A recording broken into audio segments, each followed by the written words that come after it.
Well, it seems I'm on a bad Princess Diana media binge at the moment. If you haven't already seen my video on the movie Spencer, do check that out. This is a bit of a two-part series, but you also don't need to have seen that one to watch this one, so don't worry if you haven't. As I've established, I didn't care for Spencer. Don't get me wrong, I love this Spencer, just not that one. But despite how unsubtle and uninteresting I found Spencer, at the very least, whether I like it or not, I think I can call it a work of art. That is not so much the case with the work I am about to discuss. Diana, the musical, is a biographical musical about the life of Diana Spencer from the beginning of her courtship with Prince Charles right up to her death in 1997. The show features a whopping 24 songs written by Bon Jovi keyboardist David Bryan and alleged Broadway veteran Joe DiPietro. I'm not gonna lie, this is probably one of the worst things I've ever seen. And you know I don't say that sort of thing lightly. Diana is baffling in its blandness, its tastelessness, and perhaps most egregiously, its datedness. The tone of the story, as well as the music itself, feels more akin to something from the 90s, maybe even the 80s. And that could have been interesting and effective had it been an intentional choice to reflect the period that the show depicts, but I really don't think it was. In a way, I almost admire the earnestness of it all, but then I remember that this show says some strange things about its subject matter. This musical is oddly sympathetic towards Prince Charles, and even more so towards his mistress and later wife Camilla, which is a very strange thing for a piece of Diana media to do. Charles and Camilla have prominent roles in many songs, not just as villains, but as other sympathetic characters. Yes, at some points they're clearly supposed to be villains, but at others they're presented like this tragic love story. They even have their own romantic duet, but for what it's worth, that duet is one of the worst songs in the show. It's the only one I can never remember the melody of. I miss you most on Sundays, when time stands still and we are one. I'm not saying you can't have antagonistic characters be complex, but after a certain point, it starts to feel like the story is told more from Charles and Camilla's points of view than Diana's. It's really bizarre. It feels like it was written by Charles and Camilla shippers, which I didn't know existed. I don't know if you've noticed David and Joe, but everybody kind of hates Charles and Camilla. The one people like in this equation is Diana. You know, the person your show is named after. And then on the other side of this, the show eventually introduces James Hewitt, the riding instructor that Diana had an affair with, and they make him out to be this big, muscly, idiot home wrecker. James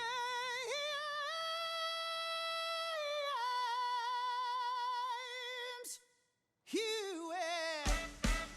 When talking about this song, I also have to mention that there's this character, Barbara Cartland, who was a real romance author who married into the Spencer family, Diana's family, and I guess the creators of the musical thought that this was an interesting detail, so they use her in like 2 scenes to be this fourth wall breaking court jester, essentially. But what's really strange about this is, first of all, she's in the show very little, like 2 scenes, and they only introduce her in a dialogue scene, not in a song. So if you're only consuming this musical by listening to the soundtrack and not seeing the physical show, which is what a lot of Broadway fans do nowadays, you'd get to the James Hewitt song and be like, who the hell is Barbara Cartland? And why is she singing about this riding instructor's abs? His stomach is slim, his muscles are tight. A he-man like him, who cares if he's bright? Anyways, they introduced James Hewitt with all the respect of a 12-year-old fanfiction author. It's mind-blowingly tasteless. What kind of story, with Princess Diana as its protagonist, would present Charles and Camilla's affair as this great, tragic love story, but then present James and Diana's affair as like this salacious, immoral scandal? The other big theme problem with this musical is that it doesn't have any. What's your angle, Diana the musical? Why did you make this? This show is like a musical adaptation of a Wikipedia article. It's just event after event without any real commentary or analysis. Above all else, it really feels indistinguishable from parody. If someone asked me to write a Princess Diana musical parodying biographical musicals, this is what I would come up with. Don't even get me started on the music. I already mentioned how dated in style it is. Some songs sound right out of 1980s Broadway, but not in an intentional way. To its credit, most of the songs are extremely catchy. I think I have them all permanently stuck in my head now, but they're also extremely plain and generic. I'm just gonna go through some of the songs that I think are worth commenting on and try to give you a rundown of this thing. The opening number, which I guess we could consider the I Want song, is called Underestimated, and I don't even know why, but just the fact that it's called that is already funny to me on its own. It's kind of an awkward word to have to say over and over again in a song, let alone in a British accent. Will they be surprised when you're underestimated? Underestimated. Underestimated. Underestimated. Then we have The Worst Job in England, which again feels like a parody of this type of cheesy, light-hearted Broadway fare. The boy just can't decide. I swear to God I've tried. This is matricide. This Is How Your People Dance is probably the first song in the show that I hardcore cringed at. It does that thing that a lot of Diana media does, where it pretends that Diana was like a country bumpkin before she married into the royal family. Spencer does this too, but it's not quite as bad.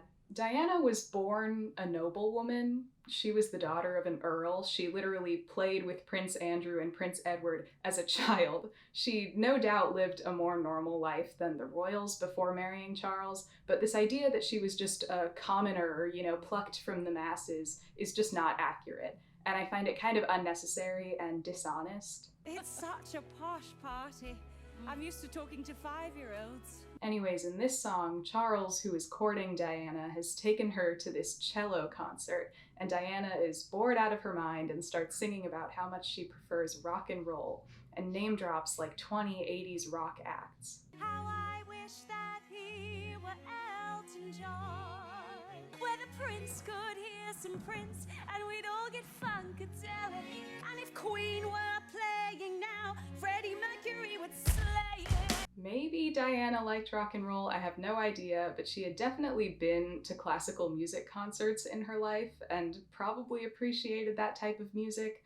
I just find this such a stupid and lazy way to try and make her more relatable. They do this a lot in the first act. It's like, oh, this is such a posh party. I'm just a little idiot kindergarten helper. I don't know how rich people do things. And it's like Diana's childhood home was literally on the Queen's estate. Snap click. This song is from the perspective of the British paparazzi. First of all, let me just point out the incorporation of Britishisms. Better than a Guinness, better than a wank. Snatch a few pics, it's money in the bank. Have I mentioned that this was made by Americans? It's so funny. I currently live in London myself, and I've been listening to this soundtrack when I'm out and about to get to know it for this video. And I remember the first time I sat down to listen to it after watching it on Netflix. First of all, I was too embarrassed to listen to it on the bus because there were people all around me, and I couldn't bear the thought of anyone knowing that I was listening to this. But then I got on the tube, on the London Underground, and started listening,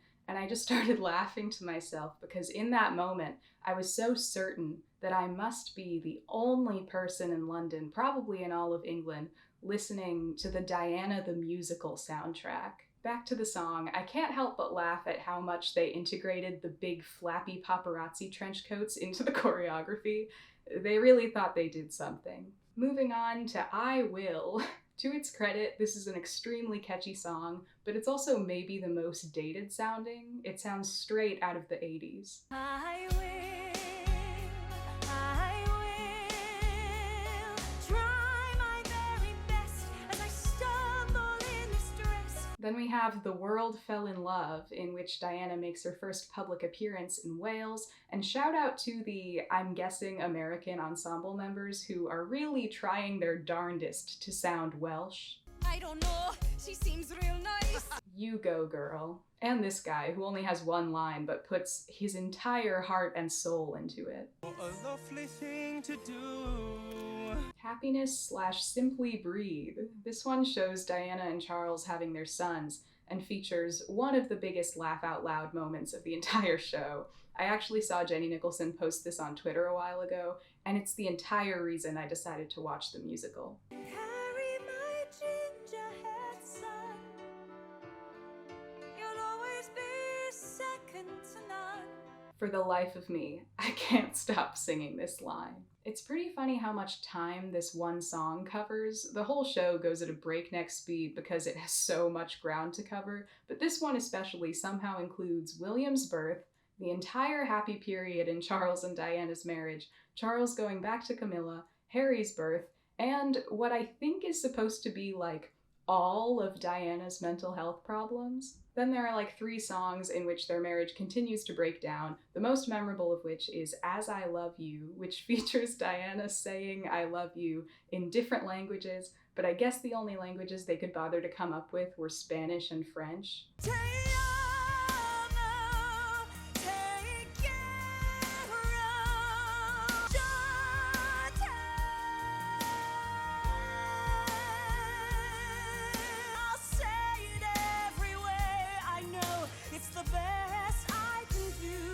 I'll say it any way I can, and by any way I mean only in Spanish and French. Then we get the hilariously boring Charles and Camilla love song, hilariously titled I Miss You Most on Sundays. Don't you think I feel the same? All these months apart. I miss you most on Sundays.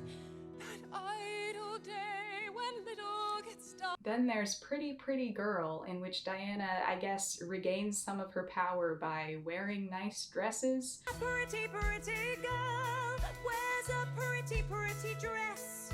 The press has always used her, so now she'll use the press. The show spends like 5 seconds making a pathetic attempt at a feminist message, and end of Act 1. The stories girls are taught to believe are not the stories that a girl should believe.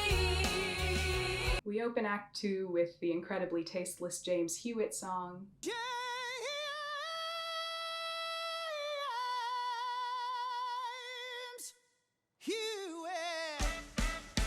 Then, after a boring My Spouse Is Cheating on Me song, we get what I think is maybe the least awful song in the show. It's called Just Dance, not to be confused with the Lady Gaga song of the same name. It's not a hugely original premise, it's just Charles and Diana dancing at an event and then speaking with their respective illicit affairs, and it demonstrates Charles and Diana's dysfunction as a couple and her motivations for staying, as well as all of the couple's unhappiness. It's nice to be with you, Charles. May we speak a bit?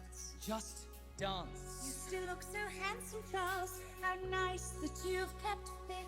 Just dance. But I think it has one of the prettier melodies in the show, and the way they have the characters interact, at least Charles and Diana together, is a tad more nuanced than the rest of the show. It's really not that great, but it's one of the only ones that feels like it could be a song in a better musical, potentially. But fear not, there's still plenty of bad to come in the next number, Secrets and Lies. We already knew that this show was stupid, tasteless, exploitative, but then they just had to bring AIDS patients into it. This song shows Diana visiting AIDS patients in the hospital, which is a real thing she used to do, and while it's clearly well-intentioned, it's pretty much just a constant stream of gay stereotypes. I do like your suit.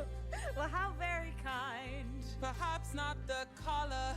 I'm sick, but not blind. Although my eyeliners ran low. Can I just say, I feel so embarrassed for every single actor in this. You guys, especially these ensemble members, deserve so much better. I know it's tough out there, but please fire your agents.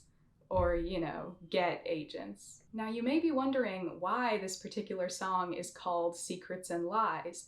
Well, that's an interesting question. Early in the song, Diana's like, guys, AIDS patients, let's do a photo op. It'll bring attention to your cause.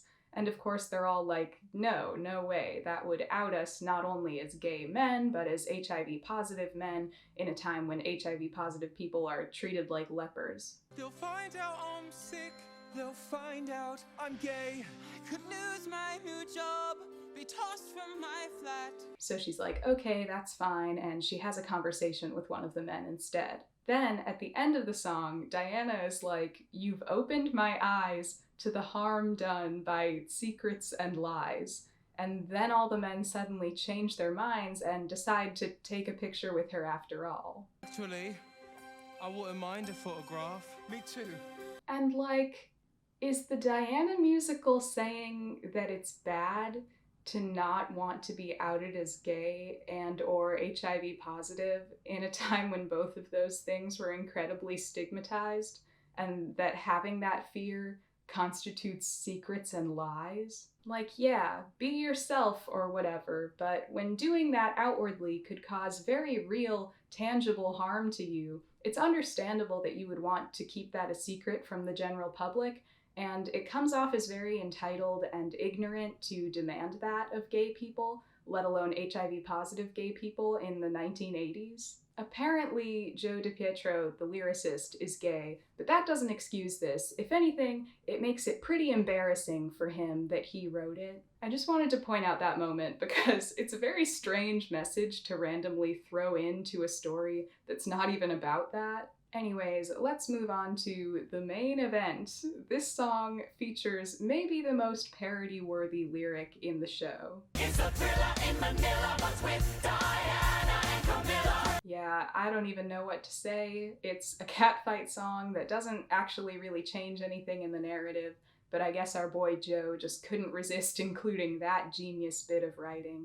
Then The Words Came Pouring Out covers that thing where Diana anonymously contributed facts to a biography being written about her, and I guess it was a big royal scandal or whatever. I damn that first of winter burst when the words came pouring out. Then there's this stupid song about the famous revenge dress, the little black dress that Diana wore after her husband admitted to his affair with Camilla on TV. I guess a notable thing about this song is that it's uncensored on the soundtrack, but censored in the Netflix version. So this is the original version. Revenge looks best in a fuck you dress. A fuckity, fuckity, fuckity, fuckity, fuck you dress. And this is the Netflix version. Revenge looks best in an FU dress. A fuckity, fuckity, fuckity, fuckity, fuck you dress.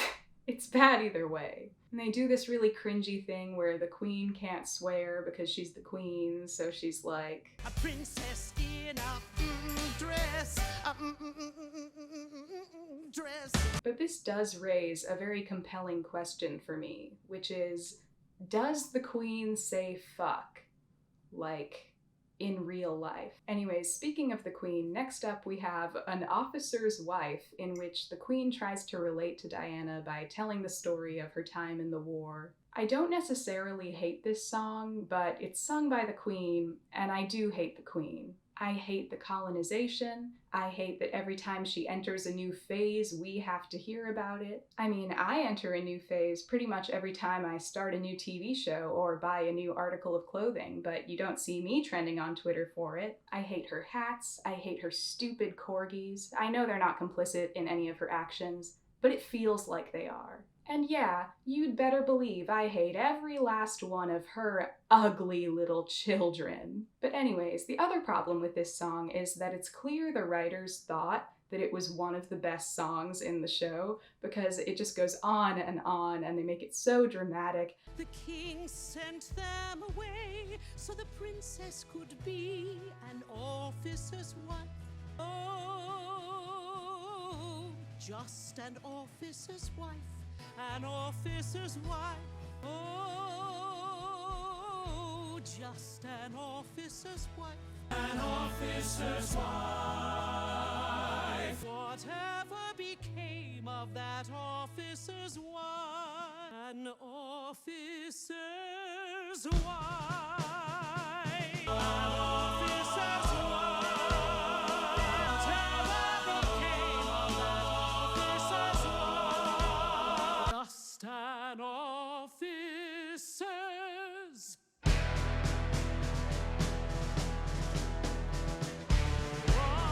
It's like, Joe, David, honey, sweetie, none of this is good.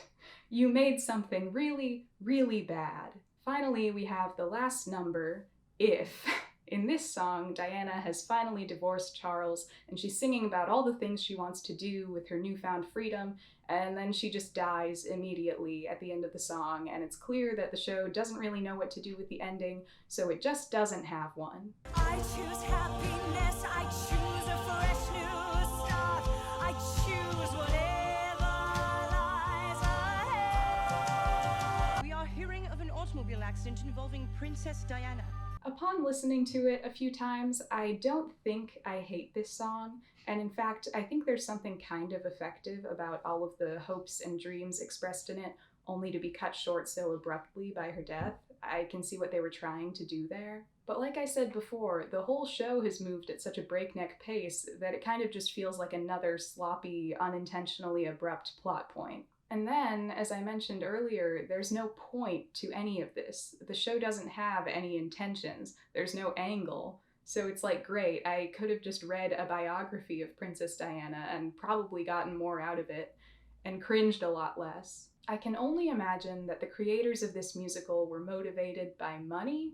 I kind of hope that's the case, because if this was a passion project, well, that's just horrifically embarrassing. When I think of great biographical musicals, I think of shows that above all else have very strong, complex themes and intentions, shows that were clearly written because the creator was passionate about a real person, maybe saw some of themselves in that person, or at least saw universal themes in that person. Diana the musical represents everything wrong with the current landscape of biographical fiction: unsubtle, ham-fisted storytelling, shoddy production, and ultimately a blatant disregard for the thematic content of the work.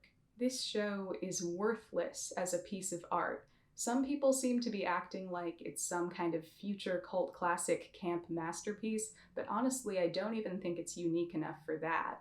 And like I've said, I genuinely feel sorry for all of the clearly talented actors who were wasted on it. I feel like a lot of the popular Broadway shows in recent years are either these dull biographical musicals or musicals adapted from movies and TV, and although that can yield good stuff, I find it a little sad that we're not seeing much original content in the mainstream musical theater world these days. It's pretty much true of all fictional media right now, and it's depressing. I can't think of a non-dour way to end this video, so I'm just gonna play that Harry clip again and hope that you all laugh. Carry my ginger hair.